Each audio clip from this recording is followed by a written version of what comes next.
중수본 특별관리진단반장 이희노, 인사혁신처 윤리복무국장, 이목은 중수.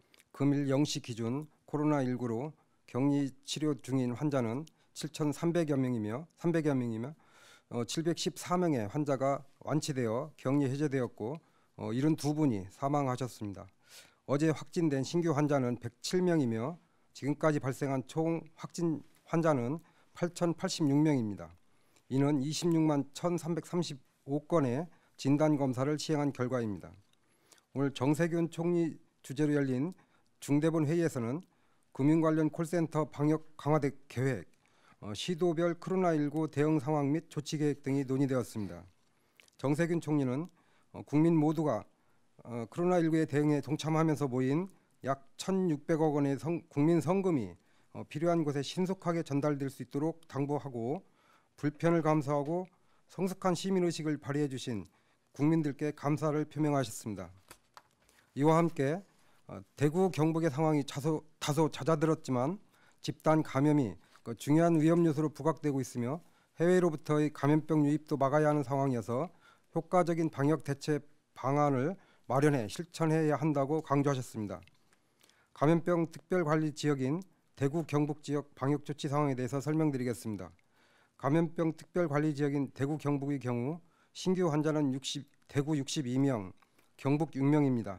대구의 경우 평균 500여 명 내외의 확진 환자가 발생하던 일주일 전에 비해서 신규 환자 수가 최근 3일간 두 자릿수로 감소했습니다. 경북의 경우에도 최근 3일간 신규 환자 수가 한 자릿수로 유지하고 있습니다. 이는 신천지 신도에 대한 진단검사가 거의 마무리되고 적극적인 방역 조치를 통해 대구 경북의 상황이 다소 안정적으로 진행되고 있음을 보여주고 있습니다. 정부는 경증 환자들의 건강을 의료적으로 모니터링하면서 생활할 수 있는 생활치료센터를 확충해 왔습니다. 3월 2일 중앙교육연수원을 시작으로 현재 16개의 생활치료센터를 운영하고 있으며 3월 13일 기준 2,707명의 대구 경북 지역 경증 환자가 입소하여 생활하고 계십니다. 병원에 입원이 필요하지 않은 경증 환자분들이 생활치료센터에 입소하여 생활하게 되면서 일주일 전 약 2,000명대였던 대구 지역 자택 대기 환자 수가 지금은 약 400명대로 감소하였습니다. 병원에 입원해 있던 경증 환자 90여 명이 생활치료센터로 입소하면서 입원이 필요한 중등도 이상의 환자들을 병원에서 치료할 수 있도록 하는 계기가 되었습니다. 이는 대구 시민들의 협조와 배려, 의료 관계자들의 노력, 자원봉사자분들의 헌신의 결과이며 방역 당국으로서 깊은 감사의 말씀을 드립니다. 서울 구로 지역 콜센터 방역 조치 상황과 은행과 보험사 등 금융권 콜센터 방역 강화 계획에 대해서 설명드리겠습니다. 3월 13일 20시 기준으로 115명의 환자가 구로 지역 콜센터와 관련하여 확진되었으며 콜센터 직원이 82명, 직원의 가족 및 지인 등은 33명으로 파악되고 있습니다.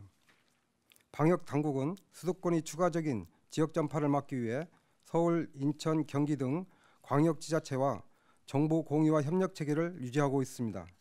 아울러 서울, 인천, 경기 지역에 어제까지 국공립병원을 중심으로 약 1,200여 개의 감염병 병상을 확보하였으며 각 지자체는 생활치료센터도 개소를 준비 중으로 다음 주 초부터 센터를 운영할 수 있을 것으로 예상하고 있습니다. 정부는 코로나19 예방을 위한 사업장 집중관리 지침을 마련하여 시행 중에 있습니다. 오늘 회의에서는 콜센터의 규모가 큰 금융권 콜센터에 대한 점검이 이루어졌습니다. 금융권 콜센터는 전국에 701개로 약 6만 3천여 명이 근무하고 있는 것으로 확인되었습니다. 밀집도가 높고 비말 전파 가능성이 큰 콜센터 사업장에서의 방역 대책을 한층 강화하기 위해서 어제 금융당국과 전 금융권이 함께 논의하여 금융권 콜센터의 코로나19 감염 예방 대책을 발표하였습니다. 금융당국은 상담원 3교대 근무, 재택근무 등을 적극 활용하여 사업장 내 밀집도를 기존 대비 절반 이하로 낮출 것을 권고하는 것과 함께 교대 근무 등으로 직원들이 불이익을 받지 않도록 고용 유지 및 소득 안정을 위해 최대한 노력해 줄 것을 요청하였습니다. 금융당국의 지침에 따라 각 지자체는 지침이 이행될 수 있도록 현장 점검을 진행할 계획입니다. 금융당국은 방역대책 이행 과정에서 상담 대기 시간 증가 등으로 인해 국민 불편이 발생할 수 있으므로 시급하지 않은 상담이나 민원 전화는 최대한 자제해 주실 것을 당부하였습니다. 세종 정부청사 방역 조치 상황에 대해서 설명드리겠습니다. 3월 14일 07시 기준으로 세종시는 39명의 확진자가 발생하였으며 이 중 29명은 세종 정부청사 등에서 근무하는 공무원입니다. 특히 해양수산부에서는 25명의 확진 환자가 발생하였습니다. 세종시와 해양수산부 청사관리본부는 확진 환자 발생 즉시 전 직원이 자택에서 근무토록 조치했으며 직원 전원에 대한 검사를 진행하여 마무리 단계에 있습니다.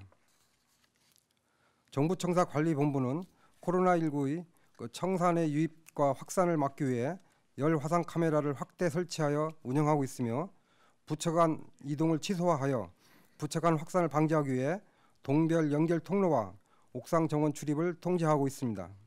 또한 건물 전체에 대한 방역을 주 3회 실시하고 3월 13일 신속한 진단을 검사를 위해서 승차 검진 형태의 선별 진료소를 설치하여 운영하고 있습니다.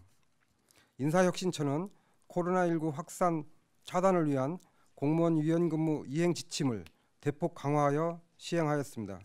이는 각 부처별로 적정 비율을 정해서 의무적으로 교대 원격 근무를 시행하도록 하는 내용입니다. 아울러 시차 출퇴근제 활용, 점심시간 시차 운용 등 대인 접촉을 최소화하도록 하는 복무 지침을 마련하였습니다. 정부는 세종시와 협의하여 코로나19에 대한 정부청사 방역 조치를 한층 강화해 나가면서 중앙행정 기능과 대국민 서비스에 차질이 없도록 조치해 나가겠습니다. 생활 지원 및 긴급 돌봄 추진 상황을 대구 경북 지역을 중심으로 설명드리겠습니다. 정부는 코로나19로 인해 어려움을 겪거나 긴급하게 돌봄이 필요한 경우 도움을 드리고자 생활 지원과 긴급 돌봄을 제공하고 있습니다. 코로나19로 인해 가구원이 격리된 경우 지원하는 생활 지원비는 읍면동 주민센터에서 신청할 수 있으며 격리된 근로자에게 유급휴가를 제공한 사업주를 지원하기 위한 유급휴가비는 국민연금공단 전국지사에서 신청을 받고 있습니다. 코로나19로 인한 피해가 큰 대구 경북 지역의 경우 생활 지원비와 유급휴가비 신청이 총 1,772건 접수되었으며 향후 더 증가할 것으로 예상하고 있습니다. 이와 함께 보호자가 코로나19 확진으로 입원하거나 격리된 경우 집에 홀로 남겨진 아동, 노인, 장애인 등 돌봄이 필요한 분들을 위해 긴급 돌봄을 제공하고 있습니다. 지금까지 대구 경북 98건 등 총 164건의 긴급 돌봄을 제공하고 있습니다. 특히 대구시 사회서비스원에서는 코로나19로 인한 돌봄 공백을 촘촘히 메우기 위해 별도의 긴급 돌봄 서비스 지원단을 구축하였고 전국 각지에서 달려와 주신 요양보호사, 장애인 활동 지원사 등 돌봄 봉사자분들이 기존의 시설 종사자의 확진 등으로 서비스가 중단된 요양시설, 병원, 돌봄 필요 가정 등에서 긴급 돌봄을 제공하고 계십니다. 돌봄이 필요한 분들을 위해 먼 곳에서 흔쾌히 달려와 주신 분들께 감사드립니다. 정부는 코로나19의 지역사회 확산 방지를 위하여 최선을 다해 노력하고 있습니다. 확진 환자 수가 조금 줄어들고 있지만 아직 안심할 수 있는 상황이 아닙니다.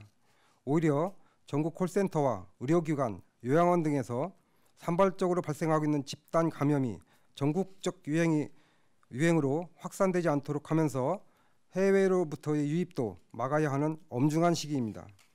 그동안 국민 여러분들께서 적극 협조해 주시고 있는 점에 깊은 감사를 드리며 힘드시더라도 조금만 더 협조해 주실 것을 당부드립니다. 오늘부터는 주말입니다. 많이 답답하시겠지만 가급적 자택에 머물며 최대한 외출과 이동을 자제하고 사람들 간의 접촉을 최소화해 주시기 바랍니다. 특히 밀폐된 장소에서 많은 사람들이 모이는 약속은 피해 주시기를 부탁드립니다. 국민들께서 지금까지 보여주신 성숙한 시민의식과 협조에 감사드리고 다 함께 힘을 모아 코로나19를 극복할 수 있도록 동참해 주실 것을 다시 한번 당부드립니다.